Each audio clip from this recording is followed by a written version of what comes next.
ইমামে মুসলিম মুসলিম শরীফ দ্বিতীয় খণ্ডে হাদিস আনতেছেন এবং তারপরও সালাম কখন দিচ্ছেন কবলা আন ওবাসা আমার এখনো নবী হিসেবে আমি আত্মপ্রকাশ করি নাই তখন কিন্তু পাথর তখনও চিনে। আর এই দেশের কিছু নামদারি মুসলমানের আকীদা হলো রসুলে পাক 40 বছর যখন বয়স হচ্ছে তখন রসুলে পাক নিজেও জানতেন না যে উনি নবী হবেন। আর একটু জোরে বলবেন না নাউজুবিল্লাহ। নাউজুবিল্লাহ মানে এই আকীদা বিশ্বাস আমরা রাখি না। পাথর নবুয়তের ঘোষণা রিসালাতের ঘোষণা হওয়ার আগে পাথরে চিনে আর যিনি নবী উনি জানেন না। বেআক্কল হয়ে এরকম কেমনে হয়?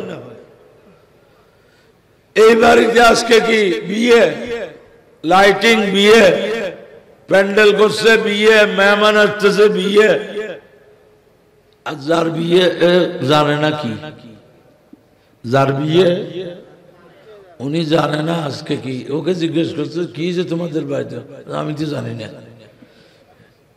এরকম হইতে পারে? হ্যাঁ, এদের কত তো এরকম। রসুলে পাককে পাথর চিনেছে, ইনি রসুল্লাহ, ওনাকে সালাম করতে হবে, আর রসুলে পাক বলে নিজেই জানে না রসুল হবে। উম্মত হিসেবে প্রিয় নবী সাল্লাল্লাহু আলাইহি ওয়াসাল্লামের উপর দুরূদ শরীফ পড়তে পারা এটা আমাদের জন্য অনেক বড় সৌভাগ্যের বিষয়, আলহামদুলিল্লাহ। কারণ দুরূদ সালাম পড়লে এটা আমার প্যারা রসুল সাল্লাল্লাহু আলাইহি ওয়াসাল্লামের কাছে এত ঘনিষ্ঠ হয়ে যান, এমনকি পাথরকে পর্যন্ত রসুলে পাক বলেন নাই, স্মরণ রেখেছেন। কারণ হলো পাথরটি আমার রসুলকে সালাম দিত। মুসলিম শরীফের রবায়াত, মুসলিম শরীফ দ্বিতীয় খণ্ডের মধ্যে হাদিস আছে, হযরতে ইমামে মুসলিম ওনার উস্তাদ ইমাম আবু বকর ইবনে আবি শাইবা থেকে রবায়াত করছেন।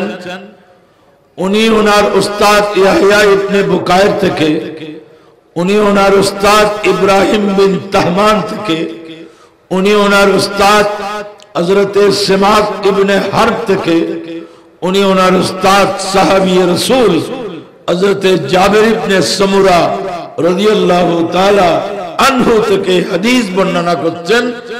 ক্বালা রাসূলুল্লাহ, সবাই বলুন সাল্লাল্লাহু আলাইহি ওয়াসাল্লাম, ইন্নী লাআরিফু হাজরাম বিমক্কাতা কানা ইউসাল্লিমু আলাইয়া ক্বাবলা আন উবাসা ইন্নী আরিফুল আন। সুবহানাল্লাহ।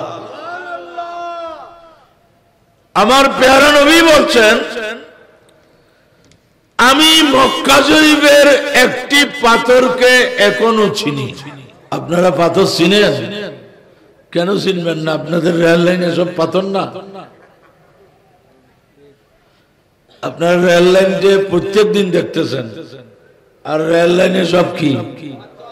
আচ্ছা, কোন কোন পাথরকে চিনেন? একটা নাম বলেন তো। এগুলা সিলেটি পাথরে জায়গার নামে না, পাথরের নাম তো না। পাথরের মধ্যে অনেক মূল্যবান পাথরও আছে, অনেক দামি পাথরও আছে, রেল লাইনের পাথরও আছে, কিন্তু এইসব পাথরকে কেউ চিনে বলে বলে না। আর আমার প্যারা নবী সরকারে কোনু মক্কা সাল্লাল্লাহু আলাইহি ওয়াসাল্লাম বলছেন, আমি একটি পাথরকে এখনো চিনি।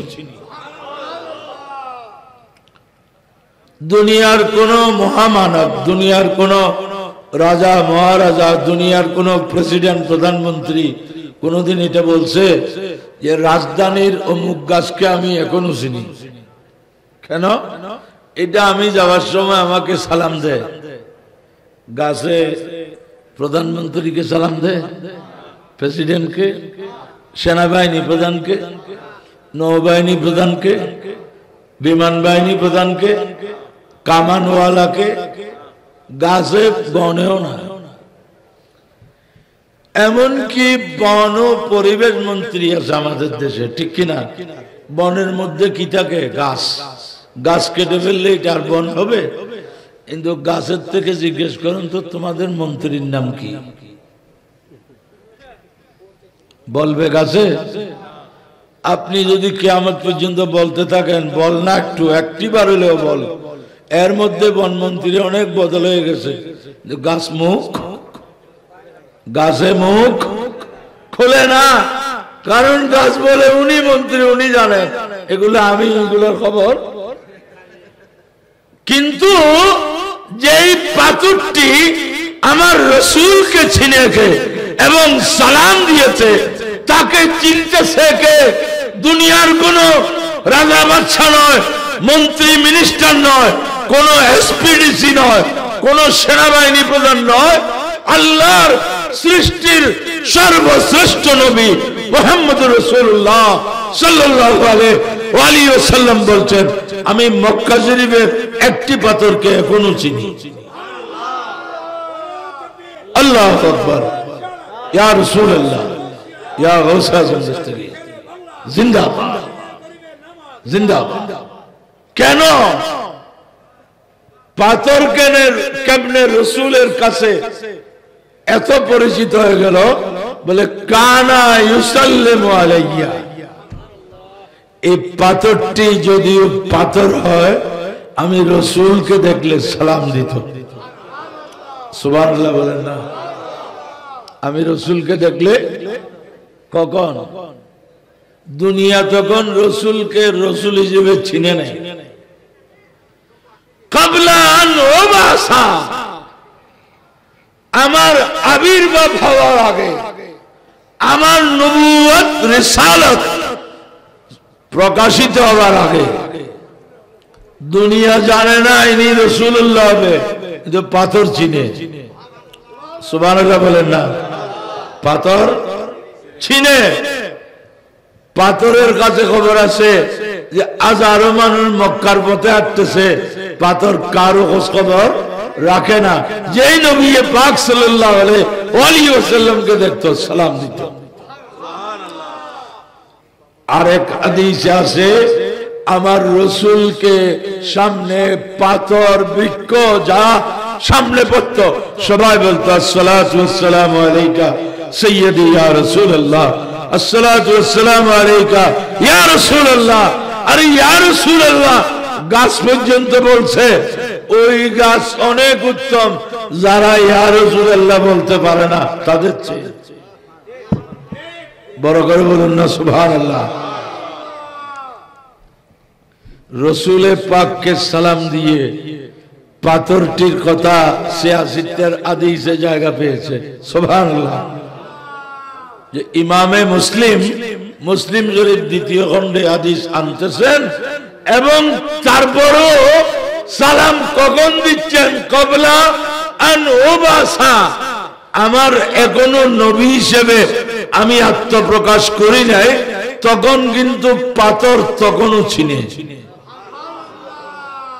আর এই দেশের কিছু নামদারি মুসলমানের আকীদা হলো, রসুলে পাক ৪০ বছর যখন বয়স হচ্ছে, তখন রসুলে পাক নিজেও জানতেন না যে উনি নবী হবেন।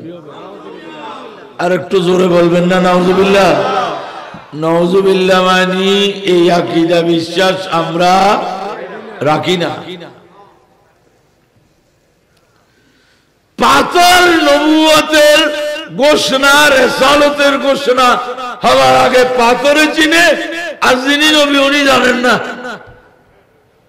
বেআক্কল হয়ে এরকম কেমনে হয়? এই বাড়িতে আজকে কি বিয়ে, লাইটিং বিয়ে, প্যান্ডেল করছে বিয়ে, মেহমান আসতেছে বিয়ে, আর যার বিয়ে জানে না কি, যার বিয়ে উনি জানে না আজকে কি, ওকে জিজ্ঞেস করছে কি যে তোমাদের বাড়িতে, আমি তো জানি না। এরকম হইতে পারে? হ্যাঁ, এদের কত তো এরকম রসুলে পাককে পাথর চিনেছে, ইনি রসুল্লাহ, ওনাকে সালাম করতে হবে, আর রসুলে পাক বলে নিজেই জানে না রসুল হবে। এই আকীদা কাদের? জামাত ইসলামী। অধ্যাপক গোলাম আজম আদম সৃষ্টির হাকিকত বইতে লিখেছে বাংলা ভাষায়, আপনারা পারলে কিনে দেখবেন। আমার কথা বিশ্বাস কেন করবেন? কিনে দেখেন, পরে দেখেন। ওইখানে লেখছে রসুল পাক নিজেও 40 বছর বয়সে উনি জানতেন না যে উনি নবী হবেন। আচ্ছা, উনি নবী না হলে মক্কা শরীফের মানুষ কি গুহায় গিয়ে গিয়ে বসে থাকতো? তো রসুল পাক গারে হেরায় কেন গেলেন? কেন গানে অবস্থান নিলেন? মনে রাখবেন, নবী রসুল দুনিয়ায় এসে হন না, নবী রসুল হয়ে দুনিয়ায় আসেন। এটা হচ্ছে কোরআন হাদিসের বক্তব্য, আর ওইটা হচ্ছে অধ্যাপক গোলাম আজমের বক্তব্য। এখন হাদিসের সামনে তার বক্তব্যকে রাখলে এটা নবীর শানে জঘন্য অপবাদ, যেখানে পাথর ঘোষণার আগে রসুলে পাককে চিনে, আর রসুলে পাক জানে না যে উনি নবী হবেন। রসুলে পাক এটা না জানলে পাথরকে কেমনে চিনল? সেই সালামি পেশ করার কারণে বলতেছেন আগে চিনতাম যে না, এখনো চিনি। নবীকে সালাম দেওয়ার কারণে রসুল তাকে ভুলে নাই। সুবহানাল্লাহ। আরে ইমানদারগণ, আমরা তো পাথর নই, আমরা মানুষ। আমরা মানুষ নই, আমরা মুসলমান। আমরা অন্য কোন নবীর উম্মত হিসেবে মুসলমান নই, আমরা সর্বশ্রেষ্ঠ নবীর উম্মত মুসলমান। আমরা শুধু মুসলমান নই, আমরা সুন্নি মুসলমান। অতএব এই দুরূদ ও সালাম দেনওয়ালাদেরকে কিয়ামতের দিবসে আমার নবী চিনে ফেলবেন, এরাই তো আমার, এরাই আমার। বড় করে বলুন সুবহানাল্লাহ। এই জন্য বাতিলদের এটা নসিব হবে না। এরা দুরূদ শরীফ জানে না, যে না জানে না, জানে না, কিন্তু পড়ে না, বলেন না। জানলে তো পড়তে পারে না, জানলে পড়তে পারলে তারাও পারত। রসুলের কাছে এটা কবুল হতে হবে, তখন পারবে। বড় করে বলুন সুবহানাল্লাহ। আর দুরূদ শরীফ পড়তে আল্লাহ নির্দেশ দিয়েছেন কাদেরকে? কাফেরকে না ইমানদারকে? হ্যাঁ, ইমানদারকে। তো যারা ইমানদার তারা পড়বে। কুতুবুল আউলিয়া বানিয়ে জামিয়া শেখুল মুজাহিদ হযরত আল্লামা হাফেজ সৈয়দ আহমদ শাহ শ্রীকুটি আল কাদরি রহমাতুল্লাহ আলাইহি, এই যে বাসখালীতে মাহফিলে উনি ইন্নাল্লাহা ওয়া মালাইকাতাহু ইউসাল্লুনা আলান নবী এই আয়াতে পাক পড়লেন। শ্রোতারা কেউ দুরূদ শরীফ পড়তেছে না। সবার মাথায় কিন্তু কি আছে? টুপি, মুখে দাড়ি। উনি आश्चर्य हो गए, क्या मामला है? एक शख्स भी दुरूद शरीफ नहीं पढ़ता है, यहाँ मदरसा बनाने की जरूरत है। तो আমরা এটা শুনে আমি একটা চিন্তা করলাম যে আসলে ফরেনে যে ভালো হয়েছে, ফরেনে যে এরা যদি লজ্জা শরমে পড়তো হয়তো জামিয়া সৃষ্টি হতো না। কিন্তু এরা পড়ে নাই যে ভালোই করছে। কেন? এরা বলতেছে আল্লাহ তো ইমানদারকে পড়তে বলতেছে, আমাকে তো না। কাকে পড়তে বলতেছে? আমরা তো এই দলে নাই, আমরা কেন পড়বো? আল্লাহ তো বেঈমানকে পড়তে বলে নাই, কাকে বলছে? ইমানদার পড়ছে, আগেও পড়ছে, এখনো পড়তেছে, ভবিষ্যতেও পড়বে। আর কিছু মানুষ এটা জায়েজ, ওইটা বেদাত, এটা এমন, ওইটা তেমন, এগুলা বলতে থাকবে, এটা নসিবের ব্যাপার। জেলা পরিষদ চেয়ারম্যান এটিএম পেয়ারুল ইসলাম সাহেবদের ওদের বাড়ির আশেপাশে ওই ওখানকার এক মোহতামিম সাহেবকে দাওয়াত দিছে, উনি ওয়াজ এটা করছেন, ইংরেজি বললে দোজখ যাবে। শীতকাল ছিল, প্রচন্ড শীত, মাহফিল তো মোটামুটি গরম, মানুষ যখন চলে গেছে খুব ঠান্ডা লাগতেছে হুজুরের, একটু গরম চা হইলে ভালো হয়। না না হুজুর ঠিক আছে, গরম চা এনে দিছে আর না বিস্কুট এনে দিছে। আগে ওরিয়েন্টাল কিছু বিস্কুট ছিল, এখন নাই মনে হয়। হ্যাঁ, এগুলোতে ইংরেজি লেখা আছে, ছোট ছোট খুব 1 নম্বর বিস্কুট ছিল। ওইখানে বিস্কিটের নাম লেখা কিসে, বাংলায় না ইংরেজি। হুজুর একটা একটা একটা এত টুকু গোল গোল, এগুলো 1 প্লেট খাইলেও কোনো ফ্যাট ভরবে না। খাইতে খাইতে প্রায় খেয়ে ফেলছে। তো একজন বললো, হুজুর আজকে বড় জরুরি ওয়াজ শুনলাম, এখন তো আমরা জানতাম না ইংরেজি করলে দোজখে যাবে। হুজুর খাইয়ে ফেললে কি হবে? ইংরেজি খাই ফেলে, খাই ফেলে মানে ও যেমন আপনি, আমি ইংরেজি বিস্কিট এগুলোতে তো আর কয়েকটা অংশে দেখেন তো আরবি লেখা না ইংরেজি লেখা। কি বলতেছে আর কি করতেছে এগুলোর মধ্যে কোনো মিল নাই। বদ আকীদার মানুষ এভাবে, এদের দরগোরা হুঁশ নবাস, মৃত্যুকদের উষ্টিক থাকে না, কিছুক্ষণ আগে কি বলছে এটা ভুলে যায়, কিছুক্ষণ পরে এটার উল্টো আরেকটা বলে ফেলে। ফার্সিতে একটা প্রবাদ আছে, দরগোরা হুঁশ নবাস, মিথ্যাবাদীদের উষ্টিক থাকে না। আলহামদুলিল্লাহ আমরা সুন্নি আকীদার উপর ছিলাম, আছি। এখন ওরা পাবলিসিটিতেও নাকি সুন্নি তৌহিদি জনতা বলতেছে, এটা নতুন সংযোজন। এটা কি নতুন সংযোজন? আচ্ছা, সুন্নি এতদিন ছিলেন না, তাহলে অন্তত এই ঘোষণাটাও দেন, আমরা এতদিন সুন্নি ছিলাম না, এবার কি হয়ে গেলাম। এই ঘোষণা দিলে লিখলে তো আর কোনো আপত্তি থাকার কথা। এতদিন বলছে যারা সুন্নত পালন করে তারাই তো সুন্নি, যারা সুন্নত পালন করে। তো সুন্নত পালন করলে যদি সুন্নি হয়, তো অসুন্নিকে এমন কোন বাতিল ফিরকা আছে যার কাছে সুন্নত নেই?